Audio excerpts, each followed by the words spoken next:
Awesome. Welcome to the Port of Ireland. We've been here for about 4 days, learned a whole bunch of stuff about Ireland. Stuff is crazy, and we're getting ready to roll out of here. Beautiful sunset. Wanted to shoot the background of this.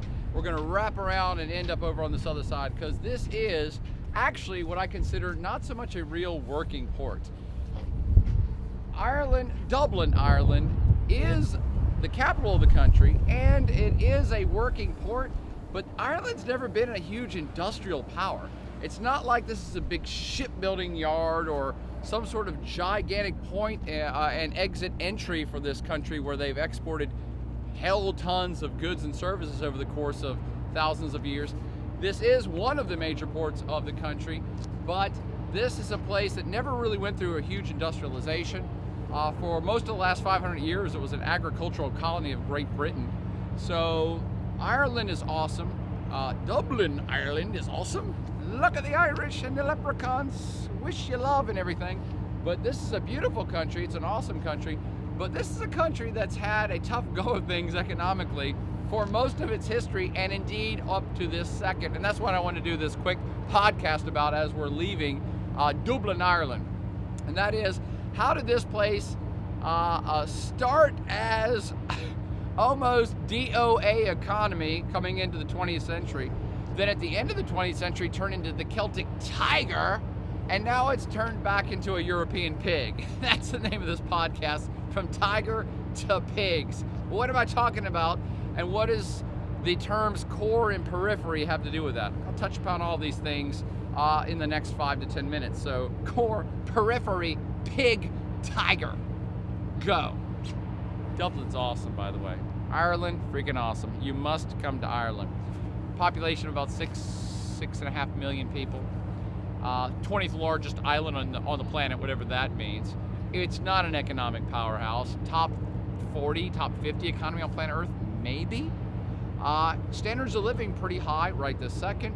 But this is a country that's been troubled for a very long time, and it's going to be troubled in the very near future. And I've learned about this in my last 4 days in Ireland, and just talking to cab drivers and regular folks and bar patrons during the Gaelic games, because where is it at? Right over there is the stadium where they just held the Gaelic games. It was almost like a Super Bowl for this game, which I still don't understand. It's some sort of cross between soccer and rugby, and they had the Super Bowl for it yesterday. So this place was on fire with spirit and pride and people cheering on their teams, and the local Dublin team is the one that won. But anyway, what's that got to do with the economy? Not much. This place is awesome, though. Wanted to put that out there before I make fun of its economy. Here we go. Ireland, brief bit of Irish history, is a place that's been absolutely dominated by the British for most of the last 500 years. From going on 1300, 1400, 1500 AD, right on up to 1600 AD, the British pretty much had been intervening in this place, but by 1600 AD had taken over the whole island, lock, stock, and barrel. This is an island, again, of right now, about 6 million people. It's about the size of Indiana. It's been agriculturally productive. It's called the Emerald Isle for good reason. It's very moderate in temperature. It can produce crops year-round, and it does. It's a vibrant place, even though it's really far north. So by 1600 AD, the British took over this whole island, pretty much to make it a agricultural colony for Great Britain, and done this fairly brutally, I might add. British Protestants and Church of English folks were encouraged to come over here, business folks to come over here and essentially take over this whole beautiful country by force. That is that most of the Irish population, the real Irish, are Catholics. Most of them 500 years ago, fairly poor, middle to lower class, but they had title to their land. They were here for 1,000 or 2,000 years. They were the Irish. This is Ireland. It was their country. And the British came in, and again, this is a very small group of Protestant business folks that were encouraged by the British Crown to come in here and just take over and literally take the land from the people, almost enslave the local population, kind of like a feudal system, but even less than that. They had no rights to their own land. They were forced into indentured servitude, basically. It wasn't even like sharecroppers. They were like property of the land, and they would work at the landowner's will. The whole concept of this thing called plantation that we associate with American history, that all the the British set up plantations, or American landowners set up plantation systems where they had free labor imported from Africa in terms of African slaves that were the backbone of the workforce for the plantation system that produced all these agricultural goods that they then exported and made lots of money off of. That whole idea of a plantation system, that started here, man. That started in Ireland. The British came over, took over the place, literally took people's land and made them into indentured servants. Instead of importing slave labor from Africa, they just took the locals. And so the plantation system was set up in Ireland, 1600, 1700. This is pre-America, man. And these folks were tied to the land, had to produce the agricultural commodities that then were exported back to Great Britain, a much bigger country that had a more voracious appetite for goods and services, but mostly agricultural goods. So long story short, sorry to have made this already too long, but this place for several hundred years was dominated politically and economically by the British, who kept them down, kept them under their boot heel.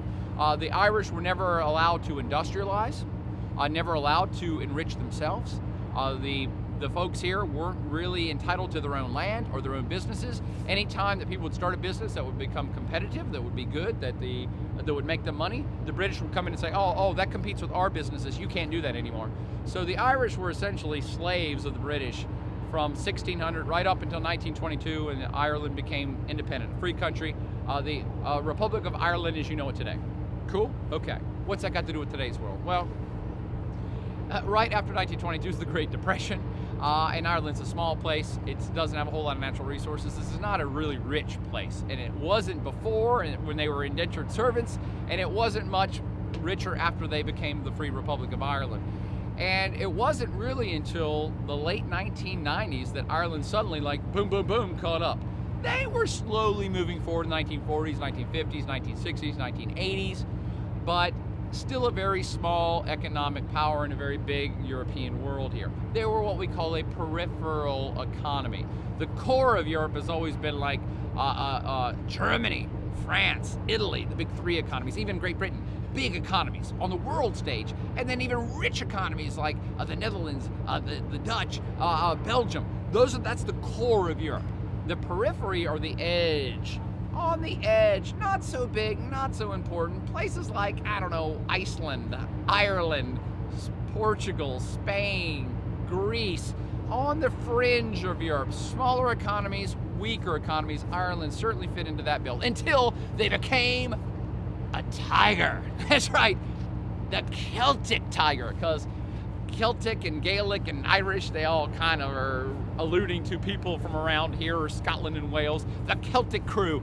And they became the Celtic Tiger in the mid to late 90s, all the way into the 2000s, when suddenly, because they became a member of the EU, and they lowered their tax rates big time, and I'm talking about Ireland here, nobody else. The Irish said, hey, we're going to juice up our economy through economic policy, so we're going to lower the business tax rate. Corporate tax rate went from like 20 or 30 or 40 to 12%. And businesses around the world were like, holy crap, we're going to move to Ireland because we won't get taxed anything. This is going to be awesome. We're going to save all this money. I think Microsoft set up shop here. I think Apple set up shop here. Yeah, that Apple, not the Apple you eat, Apple Computers. And a host of other companies you never even heard of all came to Ireland for the low corporate tax rate. And that meant that worldwide there was a huge infusion of foreign direct investment, FDI, foreign direct investment. Lots of foreign companies investing in this small island here because the tax rates were so awesome, because they had a readily available workforce, and all of a sudden they were also in the EU, and all these European banks were flush with cash, and European economies were flush with cash, like Germany, and they said, hey, Ireland looks like a good place to invest. Let's put a bunch of money over there at a 0.5% rate in the banks, and then the banks can lend them out for 2 or 3%. Everybody's making easy money. Here's a bunch of money. Here's some direct investment. Companies are coming here. All right, awesome. Money. Bunches of money infused into Ireland. 1995, 1998, 2000, 2002. Money was rolling in this place. And that's awesome because there was lots of growth, lots of building, lots of infrastructure investment. And I noticed that while the whole time I was in Dublin. And actually, Katie, pan around here. This whole area that we just panned through, this is the port facility. We have now learned, talking to people working on the port, this is all new. If you went to the downtown, right there is dead downtown Dublin. This whole area that looks like a port, a working port facility, which it is like kind of new. And it's brand new, actually, because all this stuff used to be over there. When money gets infused into a capital city like this, they push all the kind of dirty working port stuff off to the fringe. And so all this got pushed out so they could redo the whole downtown. And I wonder if students notice this, but the downtown area of Dublin is gorgeous. Brand new sidewalks, huge avenues, brand new malls everywhere and big buildings. And I noticed a bunch of them were empty with for rent signs on the front of it. And that's what got me thinking about this is, when did all this happen? In that boom when they were called the Celtic Tiger. Wow, the tiger. They nicknamed it the Celtic Tiger after the Asian tigers.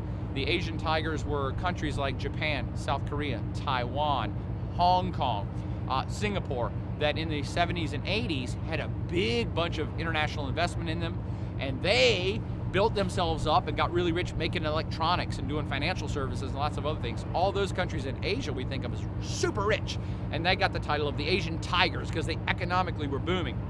And that's why Ireland became the Celtic Tiger from 1995 to 2005. The foreign direct investment, all this international business moving here, the low corporate tax rates made this place boom, and investment for infrastructure and construction went through the roof, and everybody was getting rich, and the GDP growth rates, that is gross domestic product, was getting into double-digit territory. That is, every year the economy was growing by 9% or 10% or 11%. That's huge. That's freaking China huge. That's how fast China's been growing for 20 years, which is why China's so super rich. So these guys were like large and in charge and on top, and Ireland was doing better than it ever had before.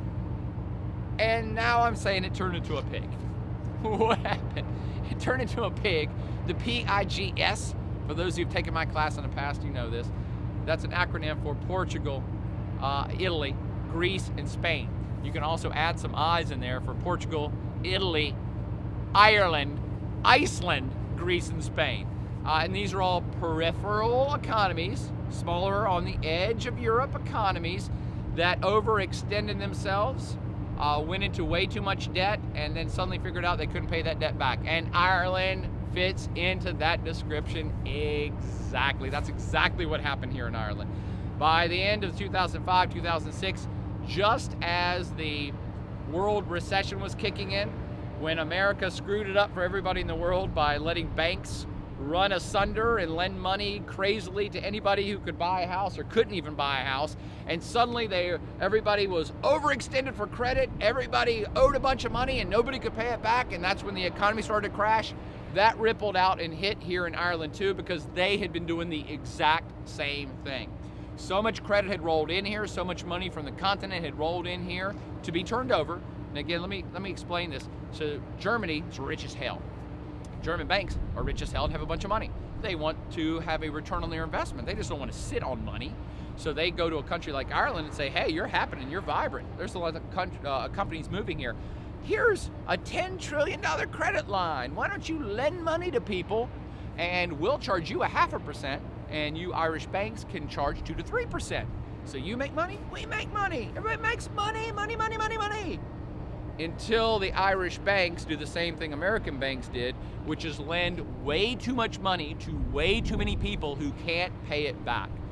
This happened in Ireland directly in that so much money was lent out that real estate prices went through the roof. And I'm assuming right there, look at that beautiful sunset, right there in downtown Dublin, that they said, money, how much money you want? We'll lend you money to build a new building, buy a new house, buy 5 houses, buy 10 houses. We don't care if you can pay it back, it's money. And the real estate, whenever anybody can get, lots of people get free money, everybody buys more stuff. And when everybody buys more stuff, the prices of everything go up. It's the old law of supply and demand. So real estate prices went through the roof here, and when the shit hit the fan in 2008 in America, it hit here like 1 millisecond later. Everybody's like, dude, wait a minute, this property right over there. And I talked to a cab driver coming back here. Oh, that property right over there? Yeah, that property, a small house over there would have been 100,000 euros 4 years ago. And then at the height of all this mess, it was going for 450,000 euros. And everybody suddenly steps back from that and says, why is it worth 300,000 or 400,000 euros more? And the answer is, it ain't. And that's when a real estate bubble pops and everybody says, this shit is all overpriced. None of us can afford it. None of us can pay this back. And the market collapses. And that's what happened to awesome Ireland. The bubble got popped. Everything went down. Everybody said, hey, nobody can pay their bills. We don't want to lend you any more credit. We don't want to give you any more credit. In fact, can we get back all the money we lent you? Ireland's not a big economy. They can't pay it back. And that's why they're kind of part of the pigs. From Celtic Tiger to European pig, just like Greece, Portugal, Spain, all these countries that overextended credit through their central banks and through government spending, and then suddenly can't pay it back because their economy ain't that big. Boom, boom. Now do you understand what's happening in Ireland? Tiger to pig in less than a decade and a half. Now, having talked to folks, they're starting to rebound a little bit here to wrap this up.